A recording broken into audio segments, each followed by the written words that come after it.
Bonjour, bienvenue sur Objectif Math. Dans cet exercice, on donne E l'ensemble des fonctions continues 2π périodiques sur R à valeur réelle. On définit le produit scalaire entre deux fonctions f et g de E par produit scalaire entre f et g égale 1 sur 2π multiplié par l'intégrale de 0 à 2π de f de t fois g de t dt. C0 la fonction qui à t associe 1. Pour tout antinaturel n non nul, C indice n la fonction qui à t associe racine carrée de 2 fois cosinus de nt. Pour tout antinaturel n non nul, S indice n la fonction qui à t associe racine carrée de 2 fois sinus de nt. Et grand F la famille formée par toutes ces fonctions. Et on demande de montrer que la famille grand F est une famille orthonormale pour le produit scalaire dont on a parlé. Vous devriez maintenant mettre la vidéo sur pause et chercher à résoudre l'exercice par vous-même. Nous allons commencer par vérifier que tous les vecteurs proposés sont des vecteurs unitaires. Le produit scalaire de C0 avec C0 est égal à 1 sur 2π multiplié par l'intégrale de 0 à 2π de 1 dt, qui est bien égal à 1. Donc la norme de C0 est égale à 1.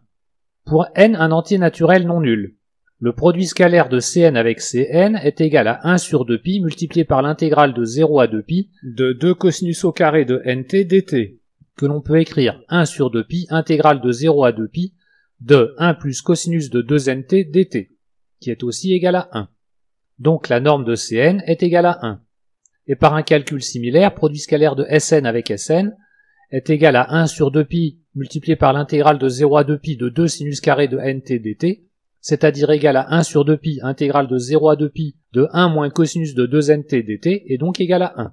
Donc la norme de Sn est égale à 1. Nous allons vérifier que la famille grand F est une famille orthogonale. Nous allons nous appuyer sur les formules trigonométriques sin a cos b égale 1 demi de sinus de a moins b plus sinus de a plus b, cosinus a cosinus b égale 1 demi de cosinus de a moins b plus cosinus de a plus b, et sinus a sinus b égale 1 demi de cosinus de a moins b moins cosinus de a plus b. On peut déjà vérifier facilement que pour tout n appartenant à n étoiles, C0 scalaire Cn est égal à 0. Et que pour tout n appartenant à n étoiles, C0 scalaire Sn est égal à 0. Ensuite, pour tout antinaturel n et p non nul, si n est différent de p, Cn scalaire Cp est égal à 0. On peut aussi vérifier que pour tout n et pour tout p appartenant à n étoiles, Cn scalaire Sp est égal à 0.